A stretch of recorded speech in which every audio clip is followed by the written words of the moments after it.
Hind Kesari news channel एक बार Tikri border आपकी exact ground reporting के साथ। आज हमारे साथ यूएसए से एक प्रोग्रेसिव किसान इस धरने में अपना योगदान देने के लिए आए हैं। रणदीप लोचब चौधरीवास हरियाणा के मूल निवासी हैं। यूएसए में कैसे खेती होती है और यहाँ खेती में किस हाल में किसान है, कौन सी पीड़ा इनको खींच के लेके आई, चलिए हम इनसे एक मुलाकात कर लें। क्या हाल चाल है आपके? नमस्कार। आप यूएसए में कहाँ पे सेटल हैं? मैं यूएसए में फ्लोरिडा में हूँ। फ्लोरिडा जी। तो वहाँ खेती का क्या स्वरूप है?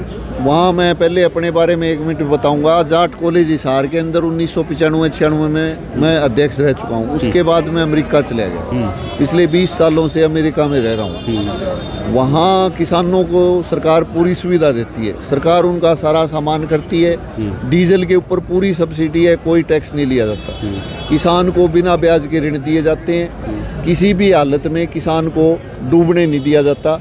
अमेरिका के अंदर हर तरह की सुविधा किसानों को दी जाती है। और वहाँ खरीद के लिए क्या व्यवस्था है? जो खरीद की व्यवस्था ये है कि सरकार सारा का सारा सामान किसानों का खरीदती है। तो पहले बॉन्ड होता है या एग्रीमेंट होता है? पहले एग्रीमेंट ये होता है भी जो भी किसान उगाएगा वो सारा सामान सरकार खरीदेगी। इसके अलावा किसानों के बड़े बड़े स्टोर हैं, वेयर हाउस है, उसमें किसान आलू पैदा भी करता है, चिप्स बना के फिर उसमें बेचता है।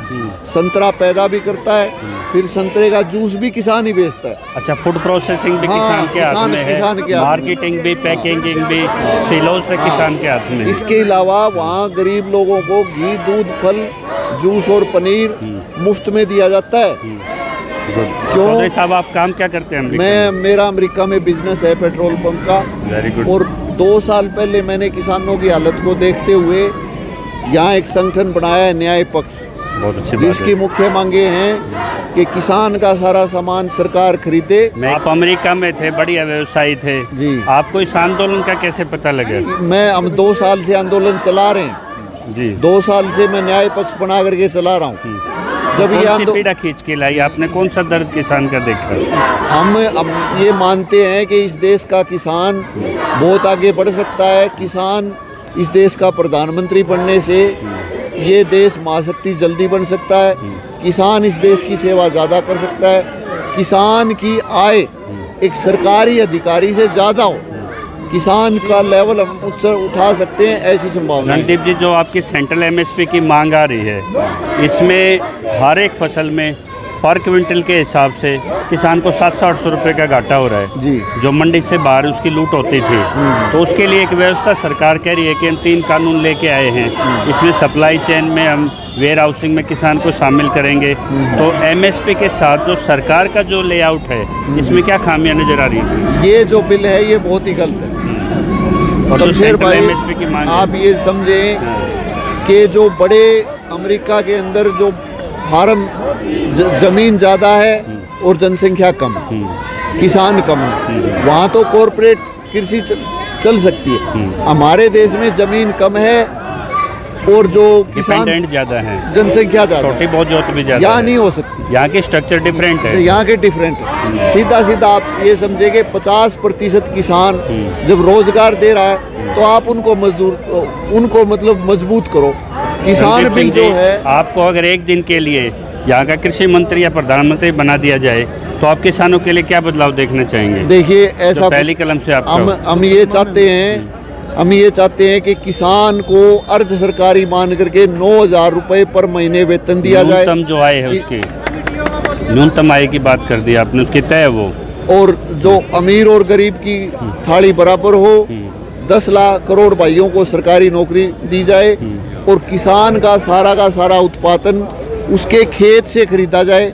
जैसे सरकार का ट्रक आएगा फार्म गेट से सारा सामान लेके जाएगा, आपकी जेब में चेक चला जाएगा। मंच से भी आपको प्यार दिया। हाँ। आपसे मिलने वाले किसानों की संख्या भी बढ़ रही है। हाँ। अपने किसानों के बीच में अपने देश के लिए कोई विजन लेके आना एक बहुत बड़ी बात है।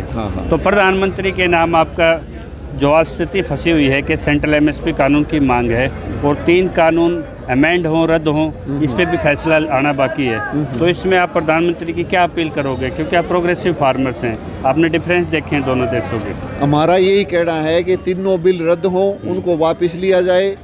इसके बजाय किसानों द्वारा एक बिल तैयार किया जाए वो बिल लागू करो जिसमें किसान के खेत से सरकार खरीदे और पेमेंट का चेक किसान को तुरंत दे दे, आगे जिसको बेचना है बेचे।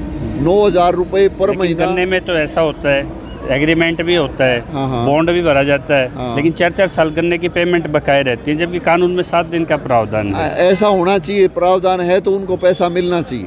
और अगर फाइनेंस को लेके सरकार रोना रोती है वो गलत है। अब आप ये देखिए कि तो उसका सोर्स कैसे जुटाएंगे? उसका सोर्स ऐसे है कि एक छोटा सा आड़ती छोटी सी दुकान में सारे गांव की फसल खरीदता है, वो अपनी दुकान में तो नहीं रखता।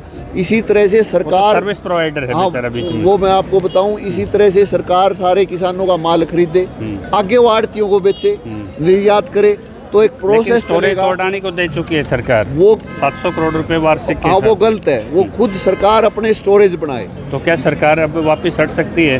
4 लाख करोड़ का आज कर्ज है एफसीआई पे। एफसीआई को बिल्कुल इस स्थिति में ला दिया कि उसको कभी भी उसका निजीकरण हो सकता नहीं, है। हम गवर्नमेंट को इसलिए चुनते हैं कि वो काम करे। ठीक है, इसमें हटने की रियाड़ने की बात नहीं है। अडानी एक मामूली सा आदमी है, हम 120 करोड़ लोग हैं, चौधरी हमारी मांग साहब, माननी चाहिए। आपकी रेलवे बिकी, आपके यार्ड्स बिके, आपके एयरप्लेन बिके, आपके महकमे बिके। जब सब कुछ निजीकरण की तरफ बढ़ रहा है तो कृषि को समुचित सरकार की व्यवस्था में किस तरह की आप देख रहे हैं? इसमें जबकि वो समय निजीकरण की समय तरफ- पर पॉलिसियां बदलती रहती हैं। रेलवे है, उसमें पहले सरकार ने चलाया, अब वो निजीकरण कर रही है। कृषि एक बहुत बड़ा क्षेत्र है, इसको सरकारी इसका जो वो औद्योगिकरण नहीं किया यहाँ जाता। हमारी फाइनेंस की रीड है वो। फाइनेंस की रीड कल आप सिंगू में लीडरों से भी मिले थे। हम रोज क्या मिलते हैं। आपने जो अपने संयुक्त मोर्चा के नेताजी हैं हाँ। उनको आपने सुझाव रखे हैं? मैं संयुक्त मोर्चा का मेंबर भी हूँ और हरियाणा की और वो नेशनल दोनों बैठकों में शामिल होता हूँ। हमने पूरी उनके सामने मांग रखी है। तो फिर और जब बिल भी बातचीत तैयार होती है, पॉइंट टू पॉइंट डिबेट होता है आपका दिल्ली में, हाँ। तब आप मीटिंग से क्यों भाग जाते नहीं, हो? उस मीटिंग में मैं नहीं हूँ, भागते नहीं है। हमारा यही कहना है बात कि तो स्पष्ट होना सबके सामने। हाँ, वो उस मीटिंग में मैं नहीं हूँ। मैं तो सिर्फ जो स्टेट की जो मोर्चे की बैठक है ना, उसमें हूँ। सरकार के साथ हमारे दूसरे भाई यदि बैठते हैं। सरकार के साथ आपको टेबल पे बैठने का मौका मिले तो डिबेट पे आप ये चीजें क्लियर कर पाएंगे? जो विजन आप इसमें लेके- शमशेर भाई ऐसा है, वो हमारे भाई हैं, वो बैठे हम बैठे, नहीं, वो हम साझा उनको करके बता देते हैं। हाँ, वो कहेंगे तो ठीक है, नहीं बाकी वो बैठे हम बैठे। ये एक ही थी उस किसान की पीड़ा जो हिसार से निकला, यूएसए में वेल सेटल था, लेकिन जब अपने किसानों को सड़कों पे देखा उससे उसका दिल पसीज आया, उसके दिल की पुकार हुई, मिट्टी की खुशबू ने उसको यहाँ तक खींचा और इन्होंने अपना विजन आपके सामने रखा। इस चैनल को ज़्यादा से ज़्यादा लाइक, सब्सक्राइब और हर किसान तक पहुँचें, ताकि जो और एनआरआई हैं भारत में, भारत के बाहर अब्रॉड कहीं भी हैं, वो भी अपने किसानों के साथ पॉलिसी सजेशंस के साथ और अपने सुझाव के साथ यहाँ के आंदोलन को एक मजबूती दें। जय किसान।